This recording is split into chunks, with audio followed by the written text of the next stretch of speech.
And yep. All right. Hey, good morning, everybody. Welcome to Insight class for First Presbyterian's Identity, Faith, and Values Meet Today's World. Today's May 30th, and we're doing this on Zoom as we have for for close to a year. And also, we're doing it here at First Presbyterian because in 2 weeks we're going to start using doing live Insight classes and also doing them via Zoom so that people have an option. The current series is Christians Among Us, and we're very pleased to have Mark Stoffer Hunter, who is an area historian. I think many of us know Mark. I certainly do by reputation. An area historian and also works with the Glass Heritage Company. So I'd like to welcome Mark and thank you for coming and talking with us. Absolutely. Today. Thank you, Matt. Thank you so much. Okay, hoping everybody can hear me pretty well. Yeah.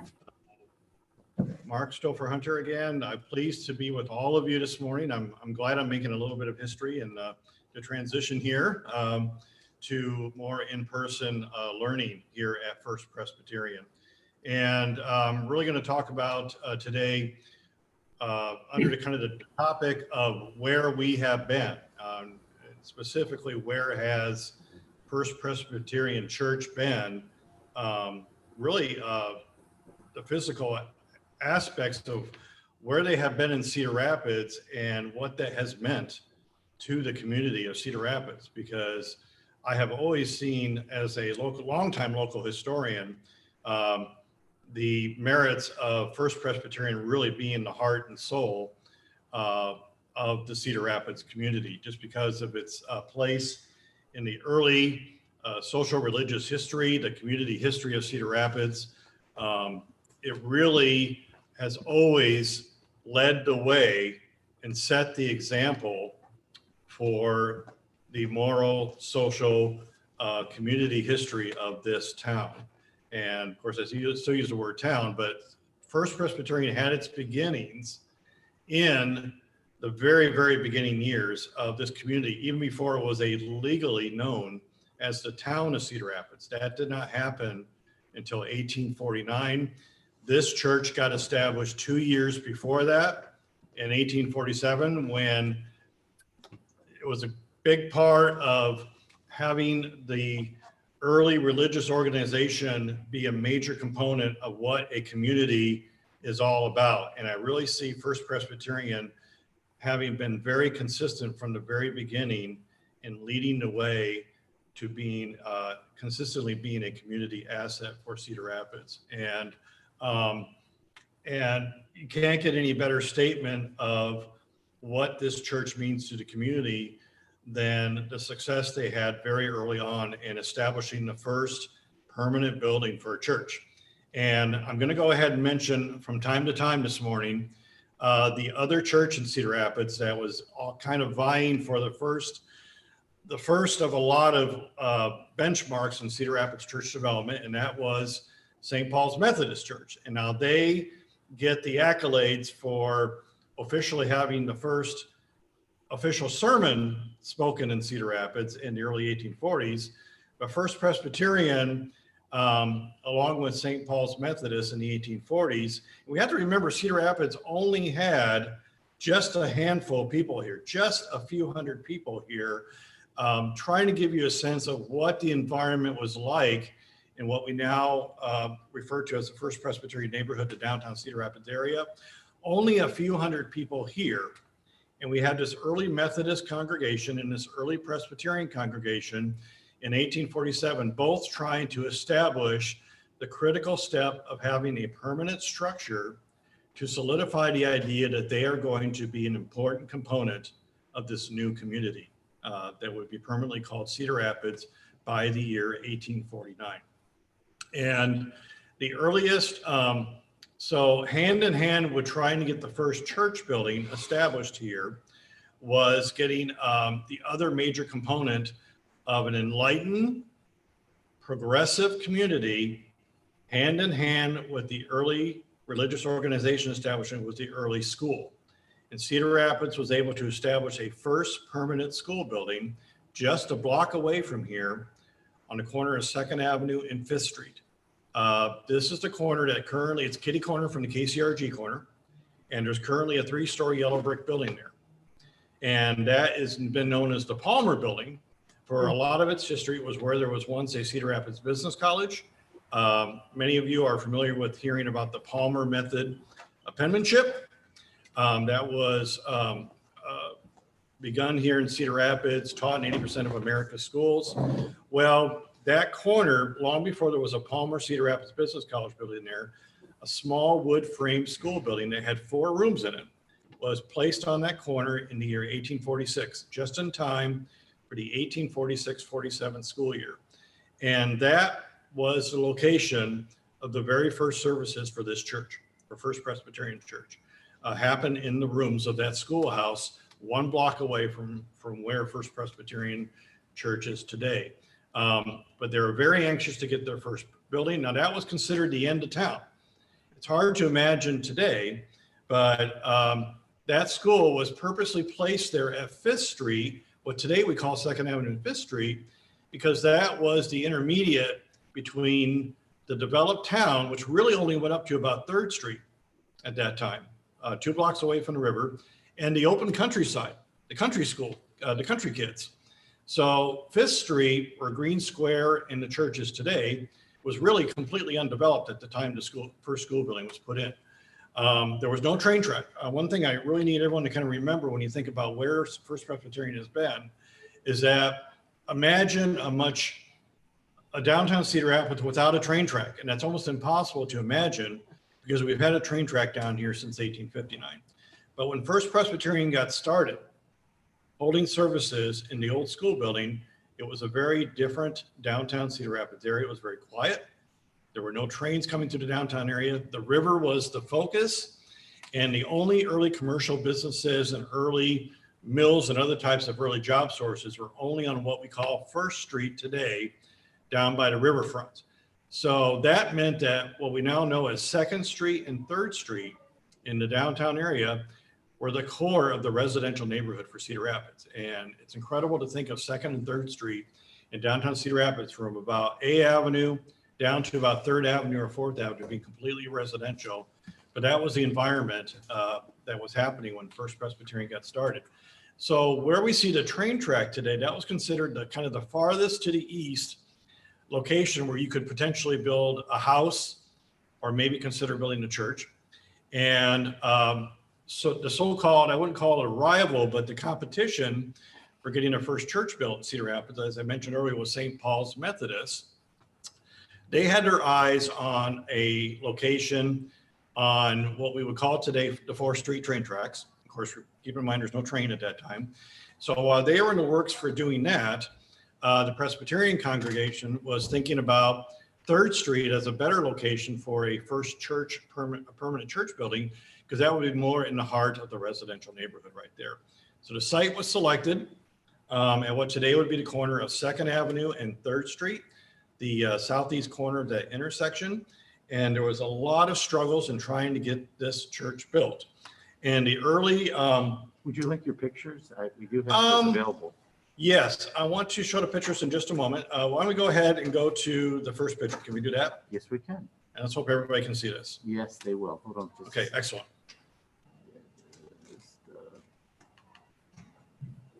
What I have here, yep. Hopefully everybody can see that now. Yep. Mm-hmm. Great, excellent.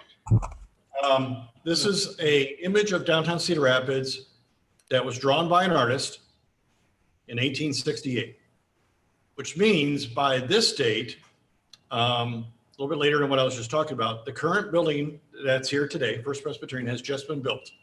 And that's in the center left. You can see the large church structure there. That is the current First Presbyterian Church, just being completed in 1868. Look at all the open countryside right next to the building right there. Truly at the end of town. But in the lower center of the picture, you'll see kind of a tall building. There's 2 large buildings in the lower left corner. And the one that's closest to the left edge of the photograph seen here is actually the old Baptist church that was put up in 1868. And then to the right of that, there's kind of a taller multi-roof building there that's actually an office building that was called the Blair Building. That's where many of the early railroad companies had their offices. Just to get you oriented, that larger building with a couple different roofs on there, that was the longtime location of Merchants National Bank Building, now the U.S. Bank Building. So that is the intersection of where it says Eagle Street. Eagle Street is now known as Second Avenue. And so at that same intersection, you'll see another smaller church at the same intersection, but it's a smaller church building. Folks, that's a little muddy. That's the original Presbyterian Church building, still standing at this time. And notice how it's set back a ways a little bit from Second Avenue. It wasn't built right on the corner, and it was put together with whatever building materials they could scavenge up at the time in 1849 and 1850. So it was mostly put together with rough cut stone, some dirt and grout material, and it was essentially covered with stones put together with more mud than any kind of an early cohesive mixture to hold everything together. So it had the tendency, because of the materials made of, to literally drip every time it rained. Every time it rained on the first church, it just looked like the church was raining mud on all sides of the building there. And so immediately it got the nickname Little Muddy. And but that's it right there. And it did get to be built first. It was the first permanent church building built for Cedar Rapids. So they got just ahead of the early Methodist congregation in Cedar Rapids. The Methodist church, if you look at the upper right you might notice that there's a square block there that is today's Green Square. That is the old one of two original city squares that were designed for the downtown area at the eastern edge of the city in the 1840s. This one eventually became Green Square. And you can see it says City Park on there. And to the right of that City Park, you can see the second school building for Cedar Rapids, which eventually became to be called the Washington School Building, and eventually a high school is there. So you can see the train track going through there like it does today. And if you look just below the Washington, what later became the high school site, you'll see a smaller building that looks a little bit like a church too, and it has the number 5 on it. That is actually the original location of what became St. Paul's Methodist Church. So they chose the site right after Little Muddy was built for the Presbyterian Church in the middle of the residential area on 3rd Street, 2nd Avenue. The Methodist Church chose a site that faced what would later become the train track for downtown Cedar Rapids. So can you imagine the early advantage that First Presbyterian had? They could say they were the church that did not have a train going by the front door on a regular basis. Close enough. And so that led them to consider a new location.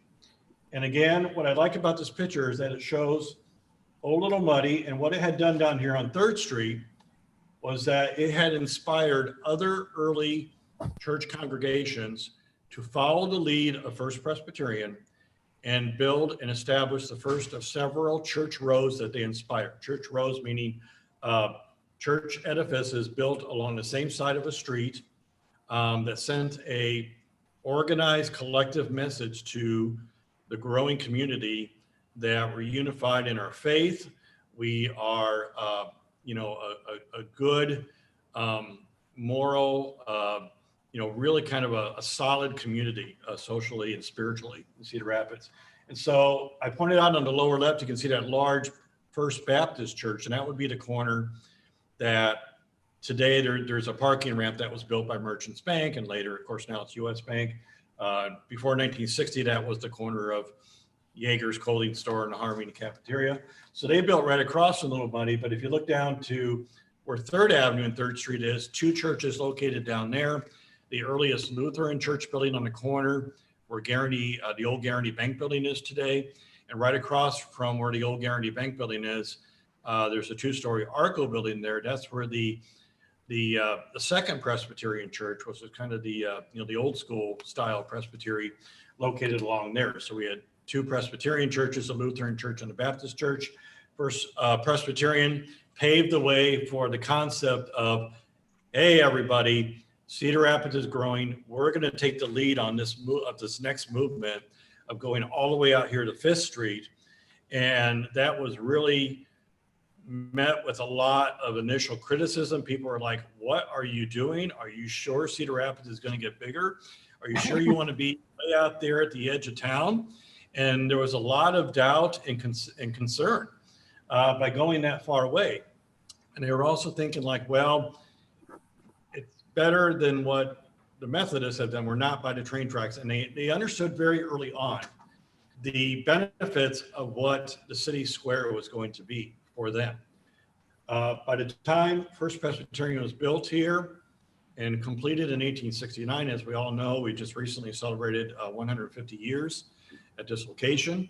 By then, there was an extensive amount of passenger rail service coming into Cedar Rapids, right by the city square.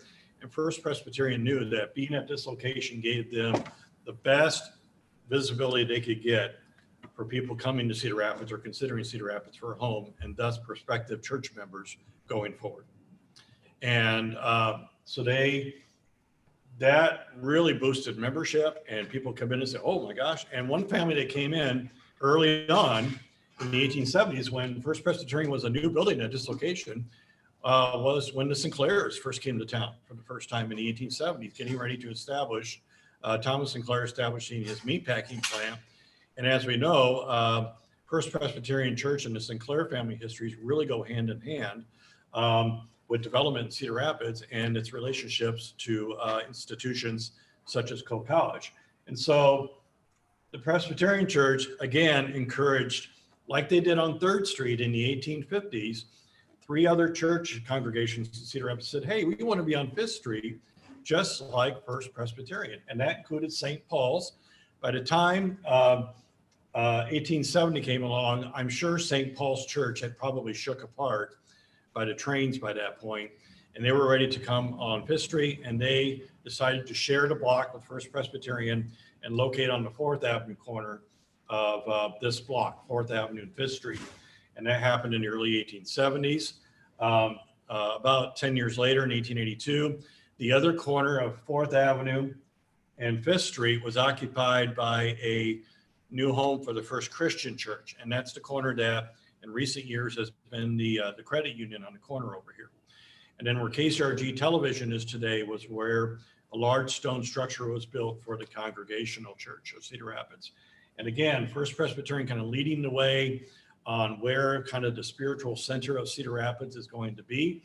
And because they were at the corner of both 5th Street and 3rd Avenue, they also inspired the beginning of another slew of church building that would occur on 3rd Avenue as well.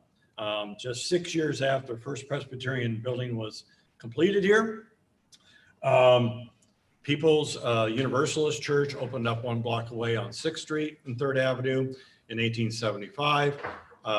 2 blocks away on 3rd Avenue and 8th Street, where today you'll find the Phelan's Interior Store.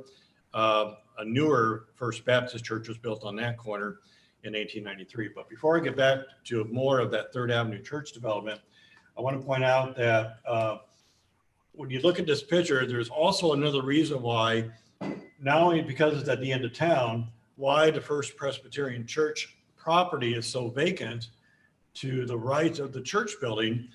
A big decision that had to be made very early on was the status, the permanent status of the location of the First Presbyterian Church, where they were going to be, where they were going to be for the future, and what's going to happen with the development of Coe College. And a critical decision had to be made after the Civil War. You may have known that Williston Jones was the first formal pastor of First Presbyterian Church. And Williston Jones was involved in starting many churches in this part of the Midwest, but he was absolutely critical to not only leading the church in these early location decisions, but he was also critical in establishing the role of the presbytery in the formation of Coe College. And it's not a mistake that when you go by Coe College, it says 1851, within a year of the startup of the First Presbyterian Church building in downtown Cedar Rapids. And what's fascinating to me is First Presbyterian and the presbytery's role in getting another major component that was seen as critical for Cedar Rapids development, an established higher education facility. And I always tell people when I talk about Cedar Rapids education history, even I am just amazed at how we got a college established before a high school. We were offering college courses in Cedar Rapids because most students only went to the 8th grade. And Coe College, as an institution, didn't have a building from 1851 until 1868. It was formally organized, but of course it was overseen by the Presbyterian Church. And many of the earliest classes were held in Williston Jones' house. And Mr. Jones' house was on 5th Street Northeast, 3 blocks exactly north of this church site, across from the other city square at the time, Whittam Park. And that's about where Interstate 380 goes through the north end of the downtown area now. But there was another square there. Williston Jones taught and made arrangements for other faculty to teach out of homes for the better part of 20 years. And then they had to decide where we're going to put a college campus.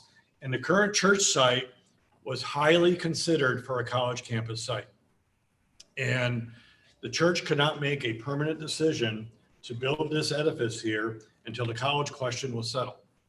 And the early trustees of what we now know as Coe College, and we have to remember that in these early days, Coe was more known under the name Parsons Presbyterian Seminary at the time.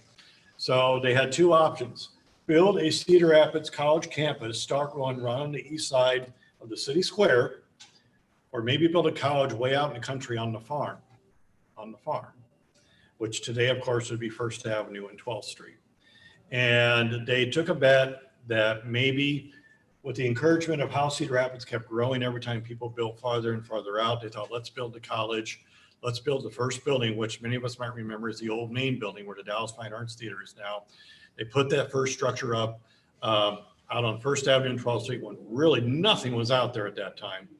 Same story as the original church building. And that's when a go-ahead was given for First Presbyterian to permanently locate here at 5th Street and 3rd Avenue. Always think about that as a major turning point in Cedar Rapids visual history. Think how different Cedar Rapids would look if Coe College was established permanently in the downtown area east of Green Square. It would be a very, very different looking community, and probably would resemble Iowa City a little bit with the development of the university down there. So once Little Muddy was abandoned, you still see it in this picture along with the current church. First Presbyterian, it wasn't removed right away. In fact, for the next 15 years until the mid 1880s, it was used as kind of a incubation building for other churches that were trying to start up in Cedar Rapids. It was kind of used for that purposes. The Ely family, who was very involved with this church and for much of its history, eventually took ownership of that property and turned it into a commercial development in the late 1880s. And then these commercial buildings were short-lived. They were only there for about 15 years, from the late 1880s until about 1895, about 12 or 13 years. Can we go to the next picture? Sure. So just to get everyone oriented. So where you see this magnificent building on the corner, that is the location of Little Muddy. And I wanted to show this picture, not to confuse you, because you're thinking, oh, well, I've never seen that building before. Well, I'll explain that in just a I moment. remember it. Well, this building's been changed. You know of it, though. No, Oh, you never know this building? Well, let me talk about this building in the corner because it looks really fantastic, doesn't it? yeah, But I bet everyone who's watching today and watching this program, I bet you recognize the building to the right. Yeah. The building to the right is, yes, indeed, the old former Guaranty Bank building. Yeah. So that's 3rd Street. We're looking from 2nd Avenue, looking down 3rd Street. And that is the 3rd Street side of the Guaranty Bank building. Yeah. And in the far distance, you see another church steeple down there. Mhm. That is the church steeple of the old Second Presbyterian Church at 3rd Avenue, across 3rd Avenue from the front of the Guaranty Bank building. And that later was renamed Westminster. Yeah. And it didn't change their name until they moved out to 3rd Avenue and 14th Street. Yeah. What you're seeing on the corner is the permanent replacement for the site of Little Muddy, the original Presbyterian Church for Cedar Rapids. And That's Whitworth. yes, this is where we know the Whitworth building, but that's not what the Whitworth building looks like, does it? Uh-uh. This was originally designed, looked like this in 1895. One thing I wanted to point out is that this was a earlier incarnation of the federal building, the first permanent federal government building for Cedar Rapids, which had the permanent post office for Cedar Rapids in it, and U.S. government offices. But this building, when it was finished in 1895, almost immediately after it was finished, was considered structurally flawed. It had some structural defects in it. And when this was only 12 years old, the entire building had to be torn down all the way to the foundation. Let's go to the next slide. And then they rebuilt, the federal government rebuilt the building to look like the building that we recognize today. Yeah. This is a really important clarification for this, just because the church is related to this corner, that they're not the same building. And sometimes that gets misinterpreted in Cedar Rapids History. Well, they just completely remodeled that building.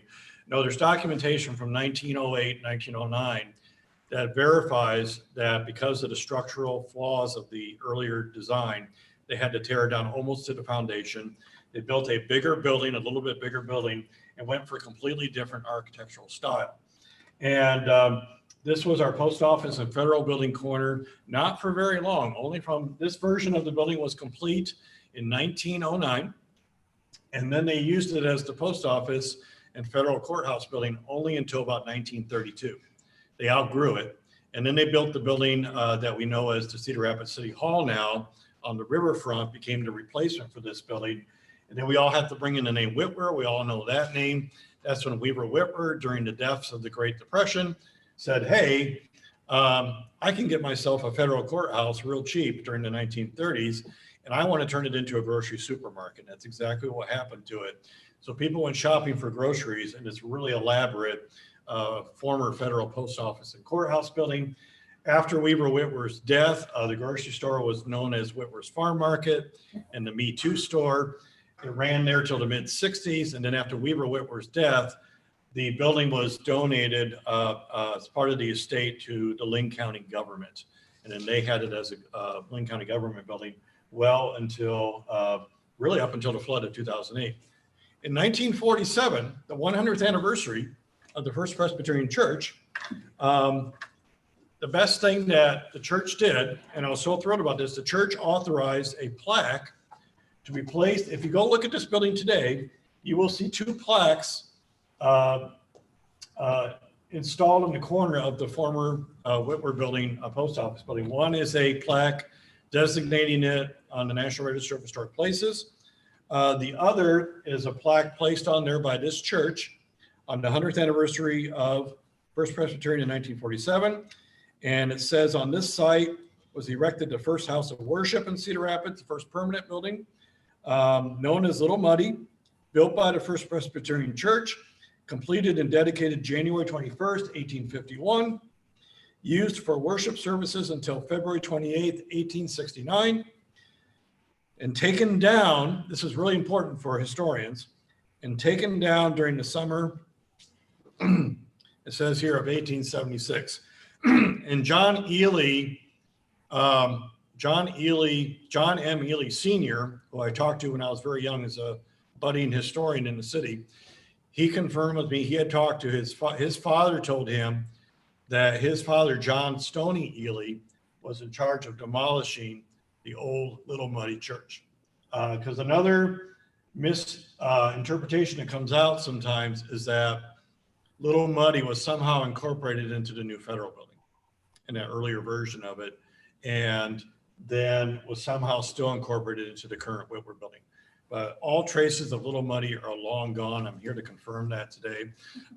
So please, but the plaque really helps confirm that we actually have that information on the plaque. That's really, really important that that's there. So those are put there. Sometimes they're covered with vines. So one strange thing you might notice sometimes is if you see Mark Stoffer Hunter, the historian, might often be down at that corner ripping off vines on the corner of that building to make sure that the historic plaques are still visible right there. I really don't like those when they get covered up. Let's look at the next slide here. And look at this great view from 1889. And lower right, does everyone identify what's now Green Square? You can see the city square right there, much more developed, which means just to the upper left from the square is the block where First Presbyterian Church is right here. This is the epitome. This is when First Presbyterian in 1889 was really led the way in church development for this neighborhood right here.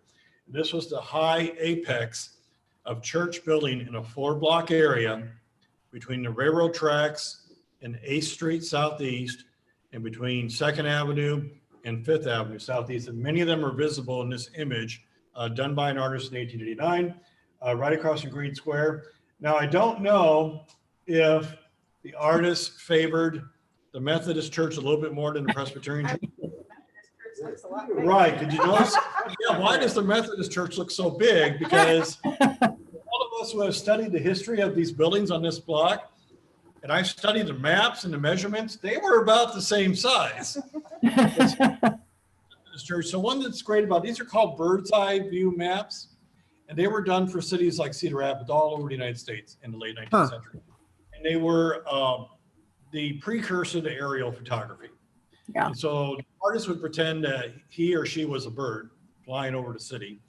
And what I have found from my historic research over the last several decades is that these are actually very accurate as far as depicting where things actually were, but the proportions are greatly exaggerated. And sometimes they have to be altered because of perspective.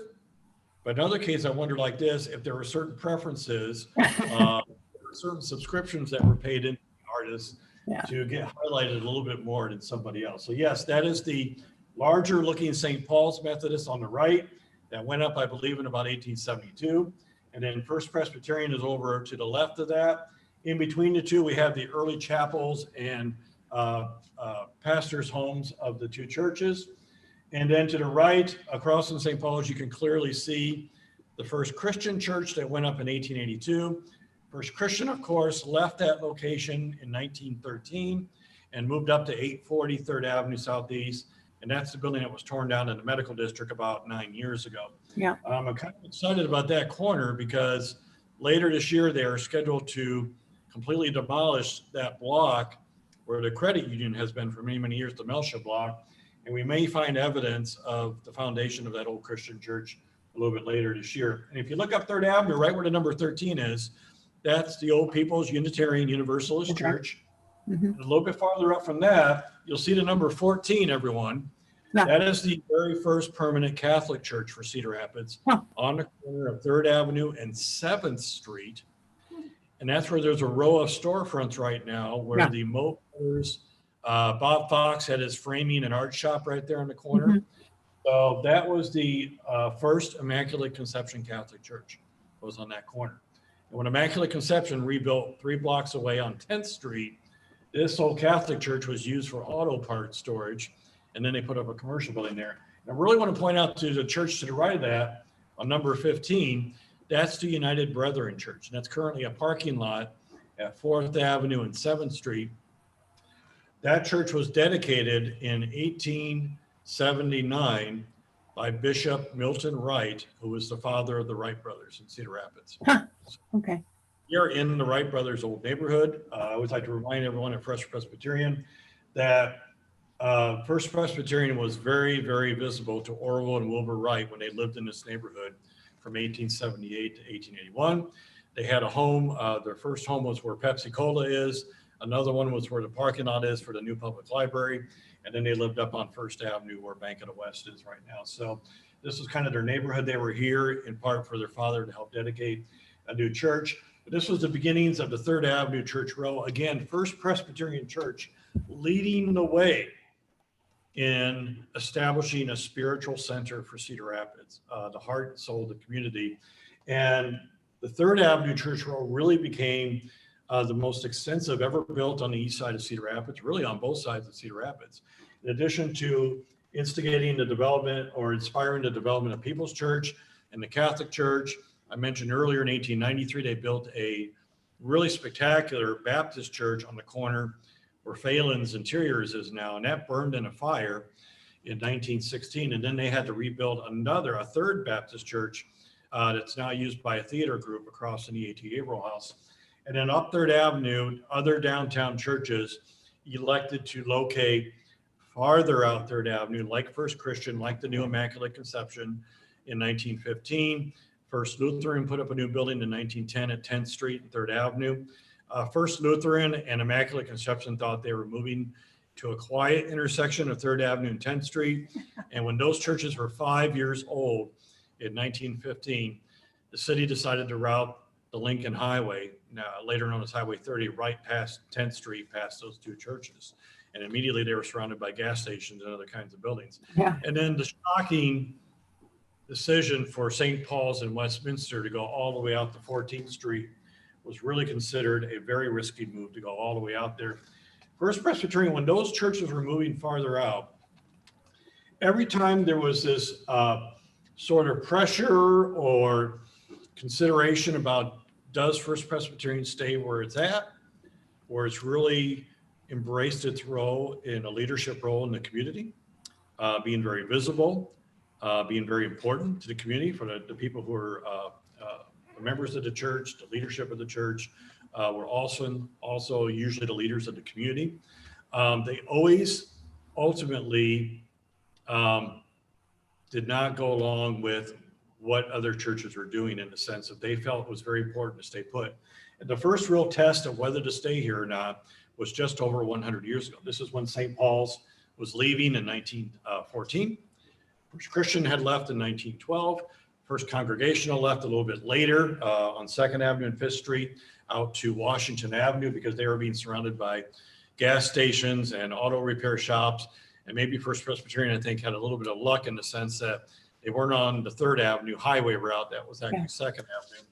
And when all these movements were happening, and this is a time period when we see the YWCA come in on the same block here, and they built in 1911. We only have like 2 years that you actually have First Presbyterian, the YWCA, and St. Paul's Methodist sharing the block. That only happens for 2 years. And St. Paul's leaves, and that becomes an empty corner for a very long time until the YWCA expands on that corner. But instead of considering leaving 5th Street and 3rd Avenue, they invest in the construction of a new education building in 1917 as a statement that First Presbyterian is staying right where they are. They're already the last ones left facing Green Square on the original church row on 5th Street. And they make a statement at that point in history that they're going to stay put right downtown and continue to be a part of Green Square. And they continue to be influential in the things that were happening around the square, especially they felt it important to have a religious, spiritual institution close to the city high school, where Washington High School was, where the public library is now. And they kind of shared that concern and interest with the YWCA building on the same block. So that was a turning point, confirmed that they were staying here. They kept, with the changes that happened all around, the downtown continued to expand. Another turning point for where have we been? Well, right in the same spot right here. 60 years ago, going into the 1960s, another major turning point for churches, for all inner city churches. Do we stay where we are? Do we add on to our buildings? Do we go for a completely new location? Some of the churches that initially built farther out on 3rd Avenue, like Westminster and St. Paul's Methodist, decided to stay put, expand their buildings at those locations. And First Presbyterian, again, had this concern because some very visual things were happening in the 20 years before 1960. Washington High School disappeared in 1946 as a building. The school had closed in the 1930s, so they lost that component that was very connected to the square and to the church. The train station that was so much a part, I like to remind people that for 65 years, the Union Train Depot was a neighbor to First Presbyterian right across the square. And it was very much a part of the iconic images that people thought about with Cedar Rapids, and the calling card for Cedar Rapids, in addition to the train station, was always the high school, the churches, the train station, the public library, so really First Presbyterian, and they really enjoyed the education, spiritual teamwork of the Cedar Rapids Carnegie Public Library building and the church being at the same intersection. I think those were the two that were really kind of the mainstays of downtown Cedar Rapids in those days. So the train station disappeared the same year that this church made a commitment to yet again replace the education building. The 1917 building was removed and replaced by the current structure that is now 60 years old. And that was it, everyone. That was really, that made for sure the commitment of, the heart of Cedar Rapids, First Presbyterian, downtown for good, which I know has just been a fantastic statement about what First Presbyterian is to the community. I really feel like it's Cedar Rapids Church. I really do. I mean, it's really, for me, it offers me comfort and a sense of stability for me. One thing I just love about Cedar Rapids, every time I see First Presbyterian here, it just warms my soul. It makes me feel just good all over to know that this is here. I just feel like it's the timeless piece of stability for Cedar Rapids right here. And of course, we've had the expansions of the church with the acquisition of the commercial property to the east of the church going over towards 6th Street. So I really think that that stability has really meant a lot. And in the spiritual guidance of the church and its programs and its messaging of inclusion and cooperation and compatibility with all that the community needs, I think has been consistently a very strong asset for First Presbyterian Church. And I think all of you listening and here and involved with the church should be very, very proud of your association and your continued association, because you really are the heart and soul of Cedar Rapids right here. And it's a great piece of Cedar Rapids architecture as well.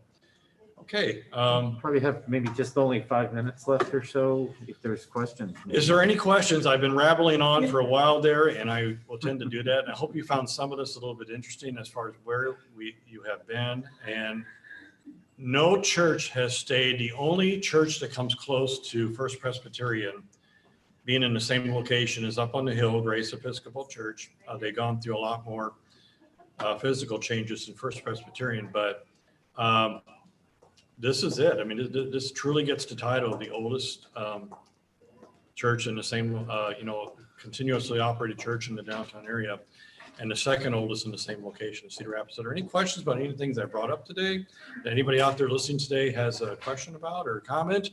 Or maybe you just want to pick my brain because the historian is here. It's Melissa. I have a question. Yeah, Melissa. I think I better go down to the Whitwer building and photograph that plaque. Yeah. Where do I look? Just look for some vines and look underneath? Is it on the street side or the avenue side? On the 2nd Avenue side. It faces 2nd Avenue. You'll be happy to know that I recently pulled some vines off the plaque. Okay, 2nd Avenue. I think I got a small rash, but I think I'm okay. You'll see it there. I'll look for it. Yeah, please look for it. And since we had the flood of 2008, that's become a private piece of real estate now. It's no longer a Linn County owned building. So one thing a historian like myself does is make sure that nothing happens to historic markers and historic plaques. You may have seen me running around like a madman 5 years ago when Green Square was being rebuilt.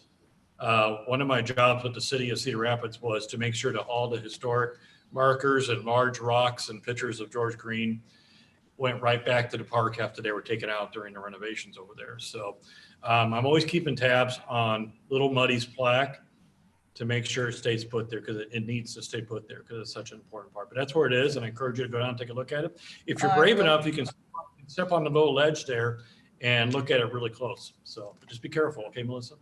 Okay, thank you. Any other questions? One from the audience here. One from our live audience here. Yes. I asked you once long ago, Mark. Yes. And perhaps other people have wondered, and maybe you'd like to share your answer. Yeah. Why so many of the churches that moved out of downtown rebuilt along 3rd Avenue? Why does 3rd Avenue play such a central role? 3rd Avenue played a central role. And look at the dates. The question was, why did so many go on 3rd Avenue? And particularly when they built the ones that were built, St. Paul's 1913. 1914 for Immaculate Conception, 1912 for First Christian. A critical event was happening right before these churches were being built. 3rd Avenue was getting a brand new, modern 20th century concrete bridge over the Cedar River. And this encouraged for access purposes. The city did an incredibly smart thing with the public as far as taxpayer dollars are concerned. When they were trying to rebuild bridges for automobiles and modern traffic of the 20th century, they actually encouraged the public to build the 2nd Avenue Bridge first over the river and then rebuild the 3rd Avenue and then do 1st Avenue last. And why did they do that? Because they knew we had to have a 1st Avenue bridge and they could get money for all 3 of them. So, but anyway, the single movement of the promise of a new 3rd Avenue bridge spurred incredible amount of church building and other kinds of development on 3rd Avenue East and 3rd Avenue West. 3rd Avenue was seen as the better connector to the downtown area from the east than 1st Avenue, just because they knew there was going to be less automobile traffic, not as much as 1st Avenue. And so the idea of 3rd Avenue is also the widest street on the east side of Cedar Rapids after 1st Avenue. Okay. The early city leaders, including members of this church, wisely made 1st Avenue 120 feet wide before anything was developed on it. And 3rd Avenue was chosen to be 100 feet wide. 2nd Avenue is only 80 feet wide, even today. So 3rd Avenue, from an access point of view, was really, really ideal for churches to locate it, because that was the easiest way for people to get to them. The same kind of development happened on the west side of 3rd Avenue. This is why People's Bank was built, and several churches farther out, like Second Christian and Trinity Methodist Church, and ultimately Trinity Lutheran up on the hill right there. Yeah. So that's why, if that answers your question, that was really kind of the instigating reason, was the bridge access. And the older churches built on 3rd Avenue, including this one, 3rd Avenue was the only bridge crossing the Cedar River from 1871 to 1884. 3rd Avenue was the only way to get across. The old 1st Avenue bridge that was built from 1859 to 1871 collapsed in a spring ice jam. And so for 13 years, the only way to get from one side of the river was 3rd Avenue, because it crossed Mays Island. So that 13 years made a difference on where church is located in that earlier phase. So it's like anything else. It's like today, why do you build? Where do you build? You build along 380, Interstate 380. So it's just that same kind of transportation connectivity is why they did it. So I hope that answers. After all this time, very good. Long answer to a short question, I think. So. Well, thank you, everyone. I appreciate the opportunity Let's to be give here. a virtual and in-person round of applause to Mark. We are always so glad to hear from you. It's fascinating, and especially not just the knowledge, but the way in which you bring some of our themes of the focus and the outreach of this church, through the centuries, or Yeah. I guess it is centuries. Yeah, this It is century now. centuries. You're getting Yeah. toward So your thank third you for that. century. Thank you. For our online audience and those who are here, let me just share briefly. We will continue to be online only next week. It'll just be online, and actually very much so, because part of it is will be pre-taped. Then on June 13th, we will be here in fellowship. There will be a fellowship hall. There will be an online, an in-person component. So you can come and join Tom and Betsy here in an inline capacity or an in-person capacity if you would like to. Or we will also be doing much like we are right now. You can remain online if that is your preference, and we will be streaming that and having a Zoom meeting with just maybe a few more people in person. So if you have any questions, feel free to, can I say contact? Absolutely. Contact Matt Wilding or myself, and we can tell you exactly where you need to be when. And then we'll continue on at the 9 o'clock hour.